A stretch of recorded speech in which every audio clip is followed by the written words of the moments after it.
주가 상승 가장 크게 나타났던 적 보면요, 전부 다 위기 때입니다. 대한민국에서 97, 98년 IMF에 손 벌리던 그때부터 슈퍼개미 1세대들 탄생했습니다. 누군가의 환란, 피눈물, 잿빛 현재를 산 그 당시 사람들 중에 일부는요, 찬란한 미래를 맞이했습니다. 닷컴 버블이 꺼지고 나서 2001년도에는 9.11 테러를 있었었죠. 2005년도에는 신흥국 경제위기 썰이 돌았었죠. 그 와중에 1000포인트 돌파했어요. 그때 철강주가, 건설주가 많이 올라갔죠. 조선주도 많이 올라가고요. 지금 잘 나가는 대형주가요, 그때 시세를 많이 냈어요. 근데 경제 상황이 주가가 올라갈 수가 없는 그런 분위기였어요. 2008년, 2009년도에는 서브프라임 모기지 사태, 그때 워렌 버핏이 돈 많이 벌었어요. 안 된다고 할 때, 안 갈 것 같을 때 시장이, 주가가 올라가는 게 이해가 안 되더라고요. 걱정의 벽을 타고 주가가, 시장이 올라갈 때는, 그때는 못 먹어 듣고 해야 돼요. 지금이 바로 그런 때 같아요.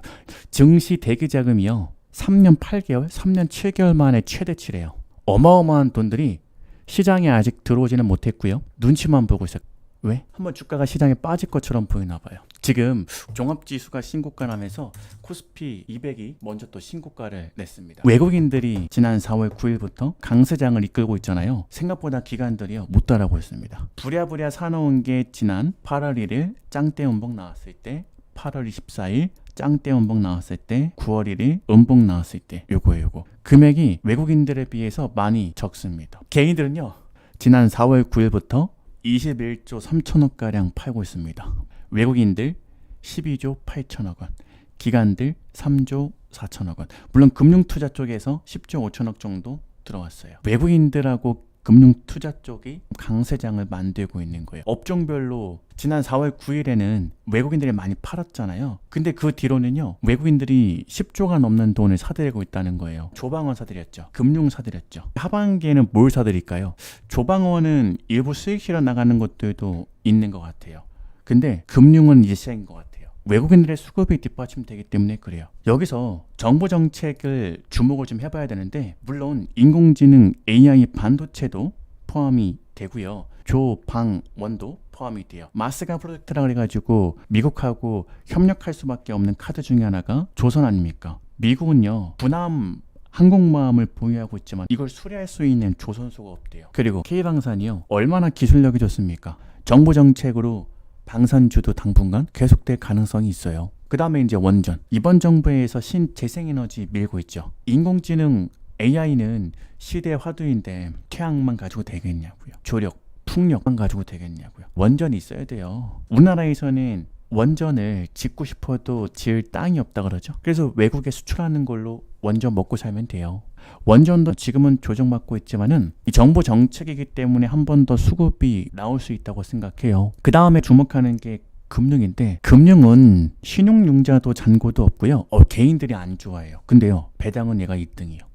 이제 막 정고점 신고가를 넘어가고 있어요. 조방원들은요, 바닥 대비 정고점 대비 이미 수백 % 올라왔다. 그러면 실적이 앞으로 뒷받침 되겠지만요, 배당 메리트가 그렇게 크지 않아요. 정부 정책 중에서 아직 먹히지 않는 재료 중에 하나가 배당소득 분리과세예요. 그 배당이 전고점 대비 이미 수백 % 올라간 조방원은요, 메리트가 그렇게 크지가 않아요. 근데 금융은 너무 커요. 보험주 같은 경우에도요, 시가총액이 큰데에도 불구하고 지금 사놔도 5%에 육박하는 배당이 있어요. 은행주들도 그렇고요. 증권주 같은 경우에는 자사주 취득 후 의무적으로 소각하는 상법 개정 등으로 통과가 되면요, 주주가치 제고 핑계로요, 주가가 한 번 더 오버슈팅 나올 수 있어요. 외국인들의 수급에 의해서요. 이렇게 금융 섹터는요, 정부 정책으로 밀어준다. 신용융자 잔고도 조방원보다는 없다. 개인들에게 관심이 없다는 거죠. 외국인들 기관들이 매집하기에는 수월할 거예요. 경쟁자가 없으니까요.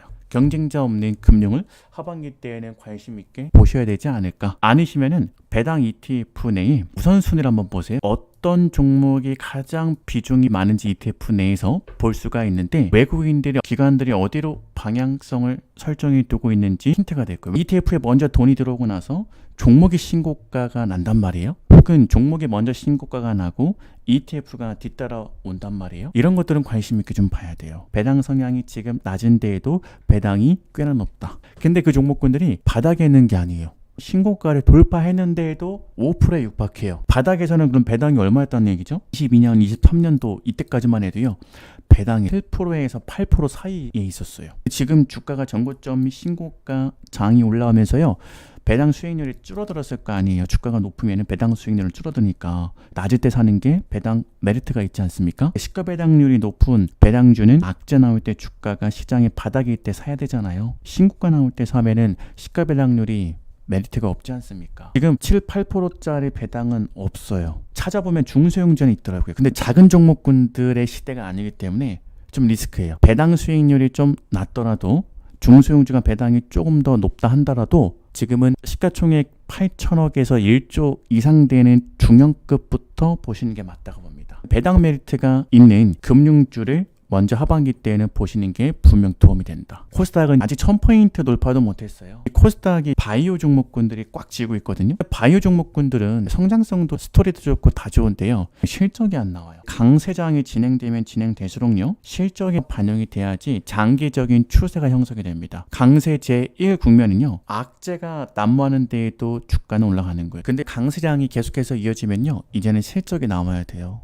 더 이상 기대감만 희망만 가지고 주가 강하게 올라가기 힘들어요. 아무리 명분이 있고 실적이 좋고 가치평가가 좋아도요. 재료 테마 스토리가 없잖아요. 주가 안 올라가요. 이거 깨닫지 못하신 분들은요. 장기 투자한다고 계속 우겨요. 근데 안 올라가면 그게 무슨 소용이 있어요. 워렌 버핏도요. 장기 투자하는 걸로 알려져 있지만요. 시장 변곡점에서는 그 누구보다 포트폴리오를 변경을 가장 빨리 한 인물입니다.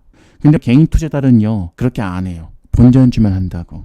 여러분 손절을 잘해야 돼요. 매물대를 돌파하는 종목군들 중에서 저항대를 돌파하는 종목군들 중에서 실적이 가치평가가 배당이 증명이 되는 종목으로 옮겨가셔야 돼요. 왜냐? 강세장은 영원하지 않으니까. 그 중에 하나가 하반기 때는 금융 쪽인 것 같아요. 화장품도 좀 눈여겨보세요. 전제 조건은 전고점을 넘어가야 되고요. 신고가를 넘어가야 돼요. 화장품 종목군들을 왜 보자 그러면요. 단기 악재 나와서 전고점 신고가를 돌파하고 가격 조정이 강하게 들어왔거든요. 근데요. 기술력이 너무 좋아요. 실적이 눈에 띄게 개선되는 게 보여요. 코스닥에서 바이오만 갈 수는 없을 것 같거든요. 한류, 문화, 컬처, 화장품 이런 것들 스토리가 있을 것 같거든요. 주가는요. 펀더멘탈이 어쩌고 저쩌고 실적이 어쩌고 저쩌고 떠들어대도요. 스토리 없으면 안 올라가요. 스토리가 나올 만한 종목 연구해보세요. 급등주든 장기간 우상향할 수 있는 종목군들도 거기서부터 나온다고 생각합니다. 스토리를 따라가려는 게 아니고요. 전고점 매물대를 돌파하고